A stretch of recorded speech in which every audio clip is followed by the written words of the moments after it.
Perguntaram se eu pratico. Foi uma vez, agora que eu tenho 2 filhos, eu penso um pouco mais antes de me aventurar saltando de um avião.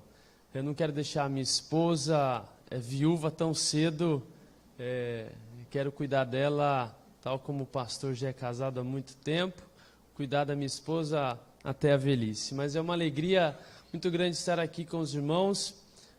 Me surpreendi com o convite, até perguntei para o secretário se não era o outro pastor, mas Deus sabia, e eu agradeço mais uma vez o convite. Foi um privilégio participar com esses adolescentes. Eu tenho um carinho imenso por essa faixa etária. É difícil, tem vários fatores que tornam um pouco mais complicado, mas são filhos de Deus que carecem da graça, da misericórdia, do seu amor e da sua atenção também para com eles. É muito bom quando uma igreja tem a visão de investir na vida dos adolescentes. E os futuros teens estavam todos aqui esperando chegar à idade para poder participar de um acampamento tão abençoado também como este. Quero trazer à amada igreja a saudação da minha família, Maísa, minha esposa, Benjamin, meu primeiro filho, e Noah, meu segundo filho. Quem sabe de uma próxima oportunidade, venho. É a minha primeira vez aqui no Nordeste, essa é a primeira vez que eu estou aqui. Já inauguro uma cidade tão bonita, espero vir de uma próxima, com a família, para a igreja conhecer-se. Certamente será um tempo muito proveitoso. Peço desculpas pela minha voz, além de ter falado 4 vezes no acampamento, um pouco da mudança do tempo acaba me deixando um pouco rouco. Então peço já desculpa pela minha voz. Nós vamos ler o texto de Amós, capítulo 5. Um desafio aí para você achar um profeta menor, profeta Amós, no capítulo de número 5.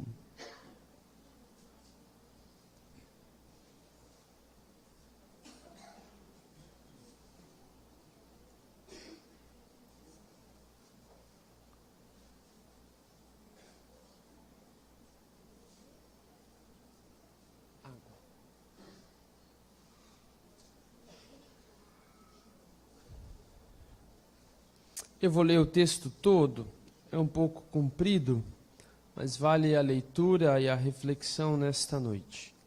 Eu vou ler numa versão, a Nova Almeida atualizada. Talvez fique um pouco diferente da sua leitura, mas ainda assim peço que você preste atenção e dedique-se na compreensão da palavra de Deus.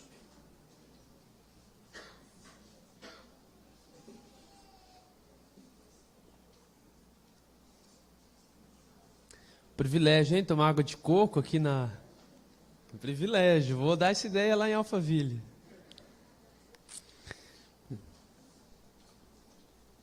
Acharam, meus irmãos? Eu sei que é um pouco difícil. Amós, que é um livro pequeno, está entre grandes profetas. Amós, capítulo 5, diz assim: ouçam esta palavra que falo contra vocês, ó casa de Israel. É uma lamentação. Caiu a virgem de Israel para nunca mais se levantar.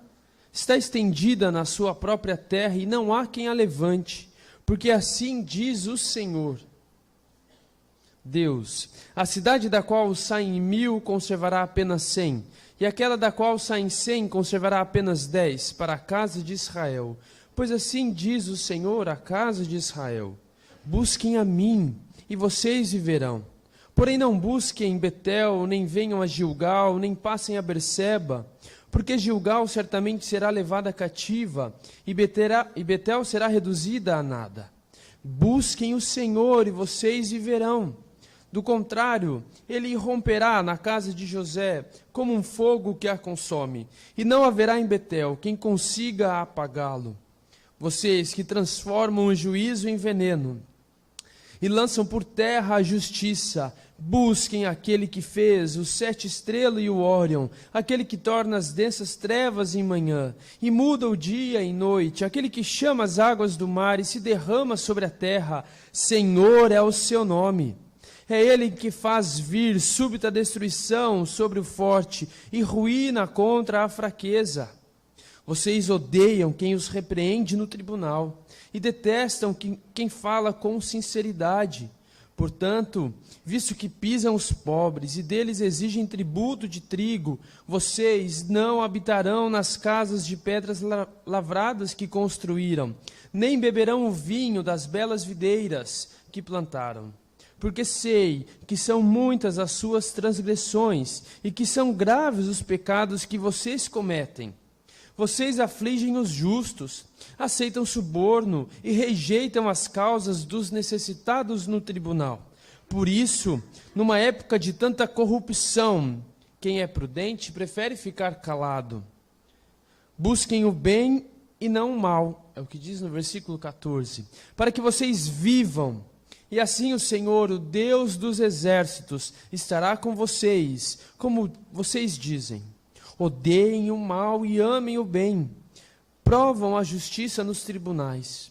Talvez o Senhor, o Deus dos exércitos, se compadeça do remanescente de José. Portanto, assim diz o Senhor Deus dos exércitos: em todas as praças haverá pranto, em todas as ruas dirão ai, ai, chamarão os lavradores para o pranto e para o choro, os que sabem prantear. Em todas as vinhas haverá pranto, porque passarei pelo meio de vocês, diz o Senhor.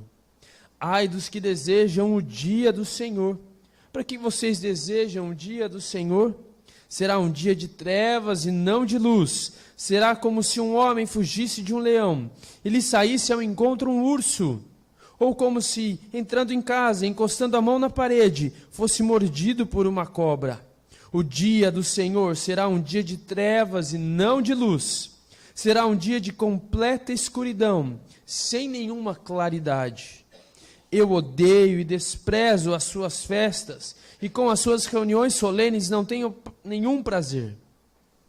Mesmo que vocês me ofereçam holocaustos e ofertas de cereais, não me alegrarei deles. Quanto às suas ofertas pacíficas de animais gordos, nem sequer olharei para elas. Afastem de mim o barulho dos seus cânticos, porque não ouvirei as melodias das suas liras. Em vez disso, corra o juízo como as águas, e a justiça como um ribeiro perene.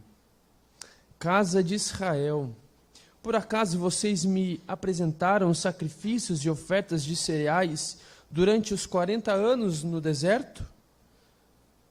Pelo contrário, levaram o seu rei Sicut e Quium, os seus deuses estrela, imagens que vocês fizeram para si mesmos. Por isso, vou mandar vocês ao exílio, para além de Damasco, diz o Senhor, cujo nome é Deus dos exércitos. Meus irmãos, antes de iniciar propriamente a exposição das Sagradas Escrituras, do texto que acabamos de ler, é importante entender um pouco do seu contexto. Nós acabamos de ler um profeta menor, Amós, dando uma profecia ao reino do norte. Se os irmãos se lembram, o reino já estava dividido entre o reino do norte, chamado Israel, e o reino do sul, chamado Judá. E ali já havia muita corrupção, muita maldade entre os reinos, principalmente entre o reino do norte.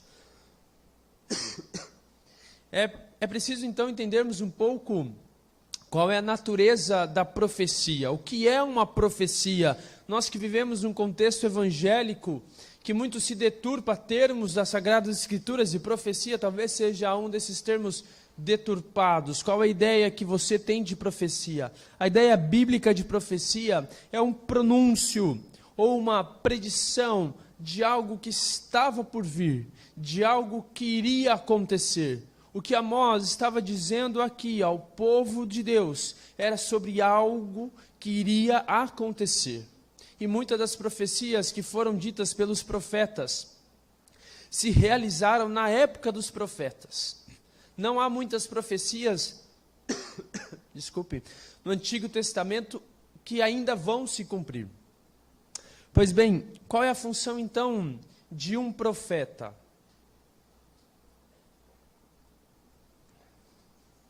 A função primária de um profeta era falar no lugar de Deus. Deus se utilizou de homens simples. Amós, por exemplo, era pastor de ovelhas, era um boiadeiro e era um colhedor de figos, homem de atividade comum, tal como muitos de nós, com atividades comuns, com um dia atarefado, cheio de afazeres. Mas Deus chama homens tal como Amós, para ser a sua voz, a sua boca para aquele povo. Uma das funções, então, do profeta era ser um mediador, para fazer cumprir a aliança de Deus e o seu povo. O profeta tinha a função de relembrar o povo da aliança que Deus havia feito com o seu povo. Ele, então, usa-se a figura de um mediador. A lei de Israel se constituía, então, nessa aliança. E essa aliança não apenas continha regulamentos e estatutos para serem guardados pelo povo, mas também acompanhava diversas sanções. Se o povo cumprisse a lei de Deus, se o povo obedecesse à lei de Deus, certamente o povo seria abençoado. Mas se o povo descumprisse os regulamentos de Deus, haveriam maldições e punições a esse povo. Olha o que diz, não precisa abrir, apenas acompanhe. Deuteronômio capítulo 28, versículo 15. Porém, se não derem ouvidos à voz do Senhor seu Deus, deixando de cumprir todos os seus mandamentos e os seus estatutos que hoje lhes ordeno, então virão sobre vocês e os alcançarão todas estas maldições. Assim como nós, pais, quando nos relacionamos com os nossos filhos e dizemos, olha, se você obedecer, se você cumprir aquilo que eu estou falando, eu vou te dar algo, ou você vai ser beneficiado com algo. Mas se você descumprir o nosso trato, eu vou ter que dar uma punição a você, porque você descumpriu o nosso trato. Muitas vezes nós pais falhamos no cumprimento da lei. Muitas vezes nós falamos, olha, se você desobedecer, haverá punição. E aí chega em casa e o filho esquece, e aí na verdade o pai esquece e o filho se alegra porque o pai esqueceu da sua punição. Mas com Deus não é assim, porque o nosso Deus é um Deus fiel. E da mesma forma como Ele não esquece das suas promessas e das suas bênçãos, Ele também não esquece das punições. Deus havia feito um trato com o povo de Deus. Se vocês cumprirem a lei, vocês serão abençoados. Mas se vocês descumprirem a lei, vocês serão amaldiçoados. Cairá punições sobre vocês. Portanto, quando o profeta estava lá, diante do povo, falando aquilo que iria acontecer com aquele povo, o profeta não estava inventando qualquer maldição ou punição sobre o povo. Ele estava apenas relembrando o povo da aliança, daquilo que Deus havia feito com eles e justamente da quebra desta aliança. Diz então lá no versículo 1, ouçam esta palavra que falo contra vocês, ó casa de Israel. É uma lamentação. Meus irmãos, o tom da profecia dada por Amós não é um tom de alegria. Ele tinha uma triste notícia para dar para aquele povo. Uma notícia difícil de ser dada. Tal como, eu não sei se você já teve essa triste oportunidade de dar a alguém, algum parentesco, a triste notícia do falecimento de alguém. Certamente não é uma notícia boa a ser dada. É uma notícia que traz a tristeza da morte, a saudade. Então, certamente é uma notícia que é carregada de um peso, de um choro. Essa era a notícia que Amós tinha que dar àquele povo. uma notícia triste, uma notícia pesada. Aquela nação seria levada como escravos por uma outra nação mais forte, mais poderosa, que era a Assíria. Haveria então sofrimento por parte daquele povo. Aquele povo iria sofrer. Ser um escravo subjugado por uma outra nação era algo terrível. Diz a história que eles eram levados, amarrados a cavalos, pendurados com ganchos nos seus lábios e eram arrastados por quilômetros e quilômetros. Pense numa distância de mais de 1000 quilômetros. Muitos não aguentavam a trajetória e chegavam mortos. Essa era a notícia que Amós tinha que dar àquele povo. Vai vir uma outra nação que vai subjugá-los, que vai torná-los escravos. Vocês morrerão. A morte, portanto, era algo inevitável para aquele povo. Diz lá no versículo 2: caiu a Virgem de Israel para nunca mais se levantar. Está estendida na sua própria terra e não há mais quem levante. Porque assim diz o Senhor: a cidade da qual saem 1000 conservará apenas 100, e aquela da qual saem 100 conservará apenas 10 para a casa de Israel. Essa era a mensagem que Amós tinha que dar àquele povo. Por isso, o tom de lamento, de tristeza. Conforme lá no versículo 16: portanto, assim diz o Senhor Deus dos exércitos: em todas as praças haverá pranto, em todas as ruas dirão ai, ai. Chamarão os lavradores para o pranto e para o choro, os que sabem prantear. Contudo, meus irmãos, numa notícia tão triste como essa, o profeta Amós ainda faz 3 apelos àquele povo. Apelos por transformação. O primeiro apelo que ele faz é por transformação espiritual. O segundo, por transformação social e pessoal. E um terceiro apelo é por transformação religiosa. A espiritualidade daquele povo estava desassociada do seu Deus. Tal como a nossa religiosidade hoje em dia. O Brasil tem em torno de 40% dos cidadãos evangélicos. Contudo, qual é a diferença que as Escrituras, o fato de ser evangélico, tem feito na nossa nação? Porque muitas vezes não basta apenas dizer que é crente. Isso reflete apenas uma espiritualidade vazia. Há uma transformação social também que Amós faz o apelo, porque há muita corrupção e maldade. Meus irmãos, não é muito diferente dos nossos dias. Basta ligar o noticiário, basta abrir os jornais e ver que a cada dia mais se descobre a corrupção e a maldade. A transformação religiosa. Há muitas religiões que se dizem cristãs, mas que não seguem mais o Cristo. Por isso que Amós ainda faz um apelo àquele povo. E certamente essa mensagem não se destinou apenas para aquele povo, mas para nós nesta noite. Primeiro, o apelo de transformação espiritual. Lá no versículo 4 diz: pois assim diz o Senhor à casa de Israel: busquem a mim e vocês viverão.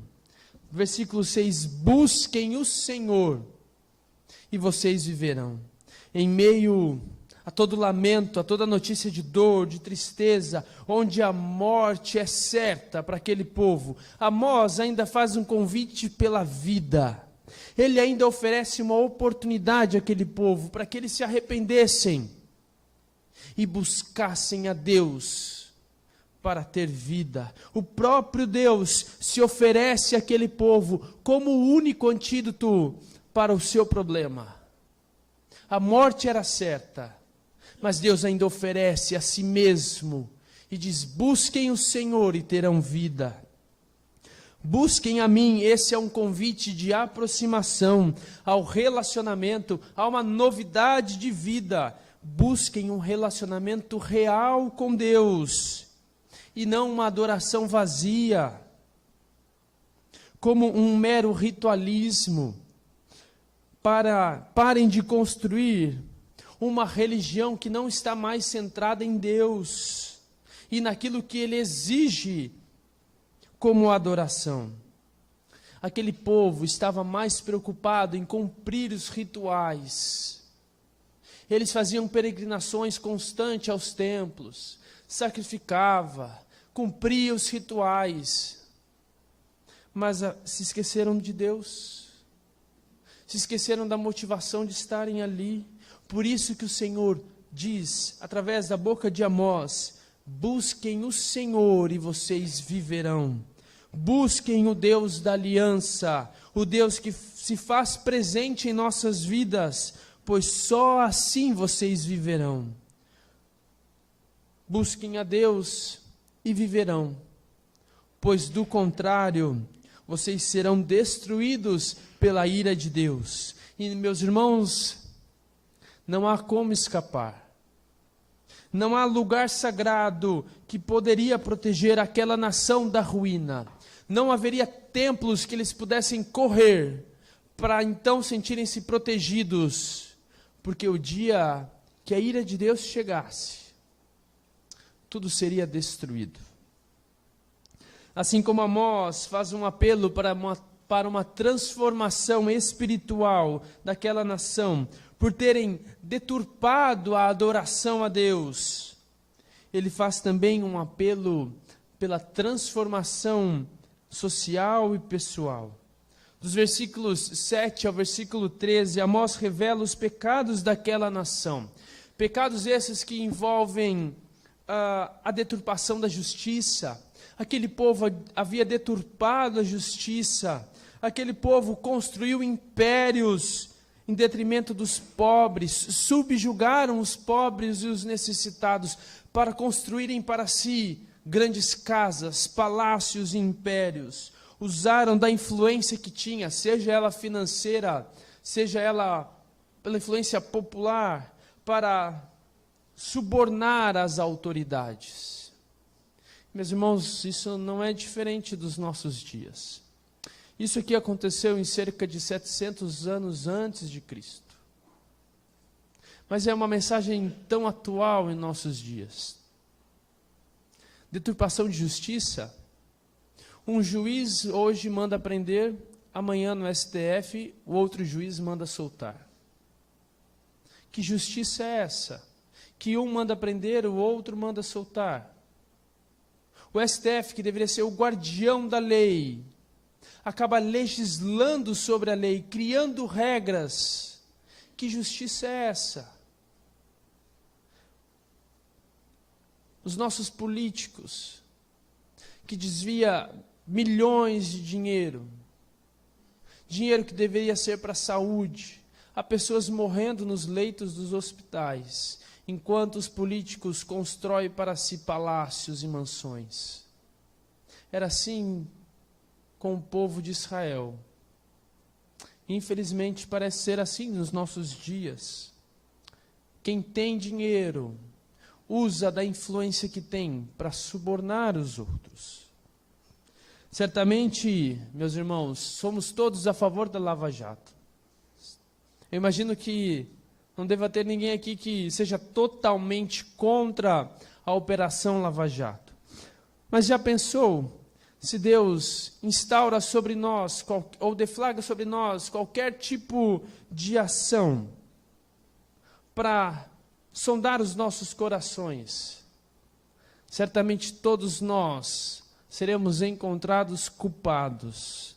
Talvez não por roubar milhões, mas por contar uma mentira, mas por desobedecer os pais, por não devolver o troco a mais que nos deram, por sonegar impostos. Da mesma forma, essas ações, por mais diferentes que mas eu não roubei milhões, Mas ainda assim, diante de Deus, o nosso pecado continua sendo pecado. Seja roubando milhões, seja roubando R$1 que não lhe pertence. Certamente Deus encontraria em nós corrupção. Por isso, meus irmãos, por isso é que nós precisamos buscar ao Senhor. E essa busca exige uma prática em nossas vidas. Exige também uma transformação social e pessoal dentro de nós. Olha que diz os versículos 14. Busquem o bem e não o mal. Versículo 15. Odeiem o mal e amem o bem. Aquele povo poderia cumprir os seus rituais. Poderia ir periodicamente aos templos para fazer adoração. Eles diziam que buscavam a Deus, mas as suas práticas diziam totalmente o contrário. O comportamento moral não pode estar desassociado, separado do relacionamento que o povo deveria ter com Deus. Não adianta dizer que é cristão e mentir, ou viver na prática da mentira. Não adianta dizer que é cristão e sonegar impostos. O nosso comportamento moral, aquilo que nós fazemos dentro de 4 paredes, aquilo que nós fazemos quando ninguém está olhando, aquilo que vocês adolescentes fazem quando vocês estão sozinhos no quarto de vocês, não deve estar desassociado do seu relacionamento com Deus. Aquilo que você é aqui na igreja, você deve ser lá fora, no seu trabalho, na sua família, entre os seus colegas, entre os seus amigos. Porque o comportamento moral não pode estar desassociado de Deus. E era isso que acontecia com o povo em Israel. Eles diziam buscar a Deus, mas oprimiam os pobres, deturpavam a justiça, corrompiam os tribunais, subornava com a sua influência. É preciso então, meus irmãos, santidade de ação, que é fazer o bem. E essa santidade de ação, que é fazer o bem, deve estar associada com a santidade de sentimento, ou seja, odiar o mal e amar o bem. Observe, quando Amós propõe aqui, primeiro, busquem o bem e não o mal, e depois odeiem o mal e não o bem, é que a ação não deve esperar pelo sentimento. Amós coloca em primeiro que o povo deve buscar o bem, para depois amar o bem. Quantas vezes nós esperamos pelos sentimentos, para então buscarmos realizar uma ação? Ou pior, muitas vezes nós só agimos se nós gostamos daquela pessoa, se nós temos alguma identificação boa com aquela pessoa, aí então nós vamos ajudá-la. Mas se eu não gosto, se eu tenho alguma intriga com aquela pessoa, eu não vou ajudá-la. Muitas vezes é assim o nosso comportamento, mas a lógica que Amós impõe aqui é uma lógica inversa. Eu devo buscar fazer o bem. E então amar fazer o bem. Maridos, eu imagino que vocês não amam lavar louça. Eu sou marido, sei, eu não acordo feliz, nossa, hoje eu quero lavar louça. Como eu amo lavar louça. Mas eu entendo que para o bem da minha esposa, para o bem da nossa relação, eu preciso lavar louça. Por isso, eu devo buscar fazer o bem, para depois criar o hábito e amar fazer o bem.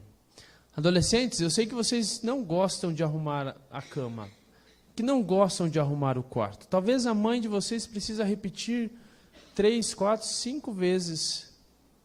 E aí vocês ficam bravos porque depois elas gritam com vocês. Mas não deve esperar isso. Vocês devem desejar fazer o bem, para depois amar fazer o bem.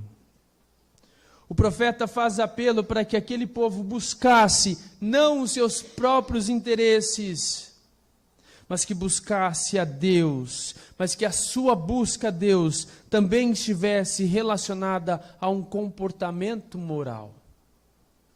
o sucesso militar ali de Jeroboão II, rei do Reino do Norte, a sua prosperidade econômica, acentuavam ainda mais o conceito de que Deus estava dando uma boa vida ao povo.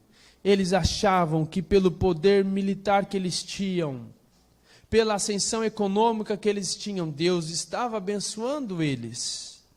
Contudo, Amós acaba com essa ideia equivocada, ao lembrar-lhes de que o privilégio da presença de Deus deve ser precedido por um relacionamento aceitável com Deus e com seus vizinhos. Ter abundância de recursos não significa que Deus necessariamente está abençoando. Antes, o privilégio da presença de Deus deve preceder um relacionamento aceitável com Deus e com o nosso próximo, com o nosso vizinho. No versículo 18, Amós diz: ai dos que desejam o dia do Senhor. Havia uma certa expectativa entre o reino de que esse dia chegaria, o dia em que o próprio Senhor viria visitá-los com a sua presença graciosa e amorosa. Viria de forma permanente. Contudo, esse dia do Senhor viria, mas não da forma como eles esperavam. Viria como uma intervenção momentânea, através do juízo de Deus. Ao invés de luz, que é o que eles esperavam, esse dia seria um dia de trevas. Trevas essas separadas para aqueles que professavam pertencer ao Senhor, mas que não buscavam, que não agradavam pelo modo. Nós não nos preparamos dentro dos nossos lares para cultuar ao Senhor. O dia de domingo parece ser qualquer um outro dia, com as suas correrias. Muitas vezes, por estarmos atrasados, acabamos brigando com os nossos familiares, para quem tem filho pequeno, e nos esquecemos da motivação que nos traz ao dia de domingo para celebrarmos, para servirmos ao Senhor através do culto. Aquele povo havia se esquecido da motivação de realizar todos aqueles rituais. Eles haviam subvertido os valores que Deus havia proposto, e é por essa razão que Deus então desprezava os seus sacrifícios. Pela hipocrisia daquele povo, Deus fechava os seus ouvidos para não mais escutar os seus cânticos, pois tudo aquilo que eles faziam havia se transformado numa religião sem Deus, num ritual sem significado. Não havia obediência. Fizeram para si uma religião totalmente idólatra. Lá no versículo 26, pelo contrário, levaram o seu rei, Sicuti-Quium, o seu Deus estrela, imagens que vocês fizeram para si mesmos. Nos versículos anteriores, Deus havia rejeitado, do versículo 21 a 23, Deus então rejeita toda a adoração daquele povo. Mas aqui no versículo 24, Deus abre a porta para uma verdadeira adoração em sua presença. Deus quer que a retidão, a forma correta de se viver e a justiça fluam de um modo ininterrupto, como se fosse uma nascente de um rio que não se acaba, que percorre e que vai descendo as montanhas e que vai passando pelas cidades sem parar. É isso que Deus requer de nós. Um fluxo constante de justiça é o resultado de vidas que desejam verdadeiramente agradar e adorar a Deus. Para aquele povo, meus irmãos, restou apenas o versículo 27. Por isso vou mandar vocês ao exílio, para além de Damasco, diz o Senhor, cujo nome é Deus dos exércitos.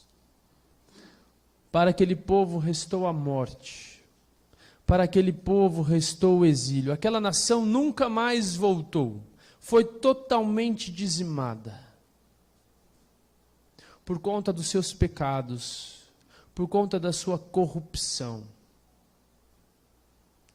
E para nós? E para nós? Aquilo que Deus se queria da parte de Israel é, no sentido geral, a mesma coisa que Deus se quer para nós. Constantemente os profetas, a leitura dos profetas, a exposição dos profetas deve servir para nos lembrar que Deus está resoluto no sentido de fazer cumprir a sua aliança. Você, pai, pode ter esquecido da promessa que fez ao seu filho, de abençoá-lo caso obedecesse, ou de puni-lo caso desobedecesse. Mas Deus não. Deus é fiel, tanto para abençoar o seu povo, se ele obedecer às leis, mas também para punir aquele povo caso ele desobedecesse. Para aqueles que obedecem às estipulações da nova aliança, e hoje nós vivemos numa nova aliança, e Cristo Jesus resume os mandamentos em 2: amar o Senhor seu Deus acima de todas as coisas e ao próximo como a ti mesmo. Aqueles que obedecem então às estipulações da nova aliança, o resultado final e eterno será bênçãos. Embora os resultados neste mundo não tenham a garantia de serem tão encorajadores. Mesmo que cumpramos os mandamentos de amar a Deus acima de todas as coisas e ao próximo como a nós mesmos, não temos a garantia de ver e de desfrutar de uma boa vida tranquila aqui na terra. Contudo, certamente a nossa garantia não deve se resumir aqui, mas na eternidade. Para os que desobedecerem, o resultado somente pode ser a maldição. Mesmo que aqui viva-se uma vida boa e farta, o resultado é a maldição. É isso que nos consola quando vemos tanta corrupção em nosso país. Quando vemos os ímpios prosperarem. Mas o salmista diz: entrega, confia no Senhor e o mais Ele fará. Mesmo que o ímpio sobrevaleça, mesmo que o ímpio sobressaia, a sua maldição está guardada. Quero ler para finalizar o texto de Romanos capítulo 8. Nós lemos hoje no acampamento, não sei se os adolescentes vão se lembrar, mas diz assim: agora, pois, já não existe nenhuma condenação para os que estão em Cristo Jesus, porque a lei do Espírito da vida em Cristo livrou você da lei do pecado e da morte. Porque aquilo que a lei não podia fazer por causa da fraqueza da carne, isso Deus fez, enviando o seu próprio Filho em semelhança de carne pecaminosa, e no que diz respeito ao pecado. E assim, Deus condenou o pecado na carne, a fim de que a exigência da lei se cumprisse em nós, que não vivemos segundo a carne, mas vivemos segundo o Espírito. Meus irmãos, nós não conseguimos cumprir a lei de Deus. Certamente, se fôssemos nós, aquele povo, nós também não conseguiríamos cumprir a lei de Deus. Ninguém pode ser salvo mediante o cumprimento da lei. É difícil amar a Deus acima de todas as coisas. É difícil amar o próximo como a nós mesmos. Mas Cristo veio e cumpriu a lei, por mim e por você. É por isso que nesta noite nós ceiamos. É por isso que nesta noite nós relembramos aquilo que Cristo fez por mim e por você. A condenação era para mim e para você. Não havia solução. A morte era o nosso destino. O exílio era o nosso destino. Mas Deus veio. Enviou o seu único filho, sofreu por mim e por você, aqueles pregos que cruzaram o corpo de Jesus. Era para cruzar e para machucar o meu e o seu corpo. Mas Cristo fez isso por mim e por você. Ele cumpriu toda a lei. E uma vez que cremos em Cristo Jesus como nosso único, e vocês viverão. Busquem fazer o bem e odiar o mal. Amem o bem.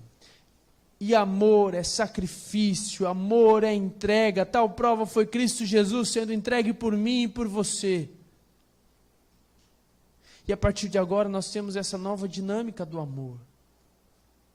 Maridos, amem as suas esposas, se entreguem a elas. Filhos, amem os seus pais. Pais, amem os seus filhos. Ame o próximo. Ame ao Senhor, busque fazer o bem e amar o bem. E sigam a sua vida em retidão, em justiça, por amor a Cristo. Busquem o Senhor. Busquem viver de forma reta. Não adianta dizer que cremos em Jesus, mas termos uma vida moralmente destruída e totalmente desassociada. Busque o Senhor, é o convite que o próprio Deus faz nessa noite para mim e para a sua vida. Se você já é um filho de Deus, busque dia após dia viver em retidão. É uma busca constante, não apenas restrito a um dia da semana ou a um dia da sua vida, mas é constantemente buscar o Senhor. Nós somos, de certa maneira, responsáveis pelo que está acontecendo no nosso país. Fomos nós que elegemos, direto ou indiretamente, os políticos que nos representam. Por isso, num ano de eleição tão conturbada como está sendo o nosso, nós devemos buscar ao Senhor, pedir sabedoria ao Senhor, para que a justiça seja feita. Mas não espere só dos grandes, não espere só dos políticos.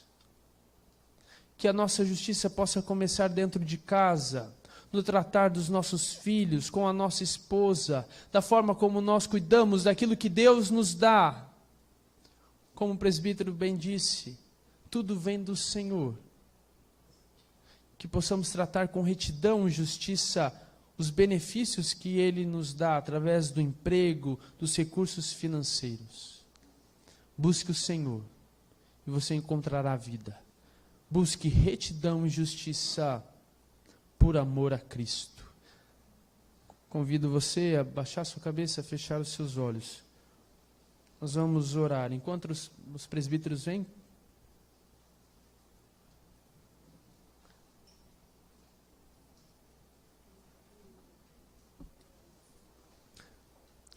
diga ao Senhor: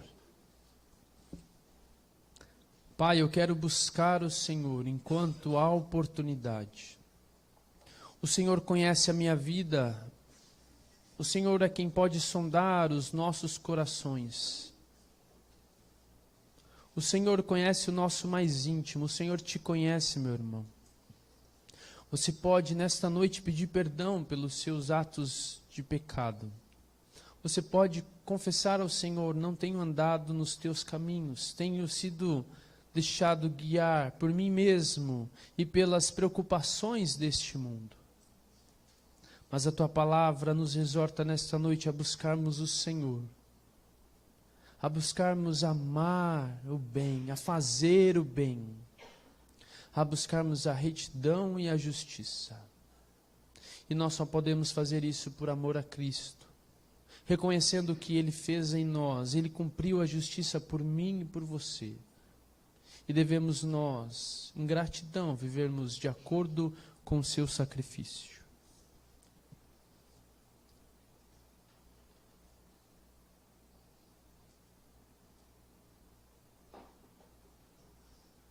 Bendito Deus e Pai, diante da sua santa presença nós nos alegramos, porque entendemos que o Senhor se faz presente aqui.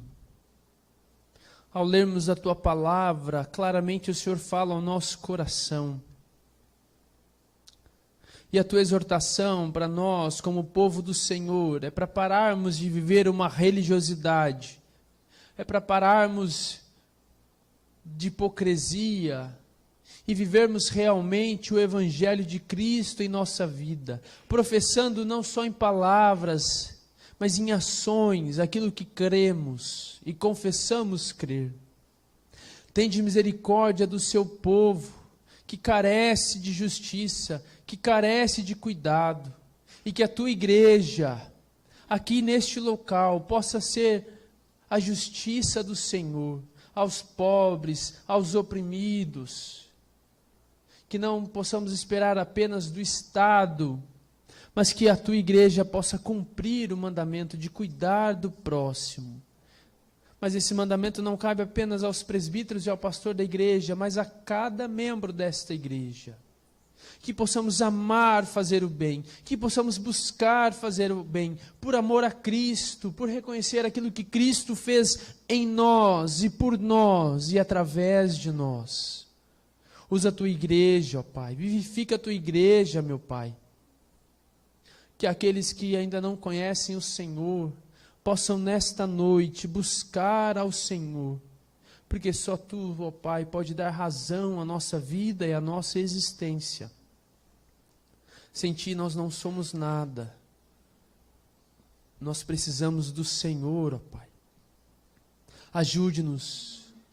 Que Teu Santo Espírito trabalhe em nossas mentes, em nosso coração. Quebranta-nos, ó Pai. Tira toda resistência que ainda há em nós para nos rendermos a Ti. Cuida do Teu povo que aqui está reunido. Essa é a nossa oração que fazemos no nome de Jesus. Amém.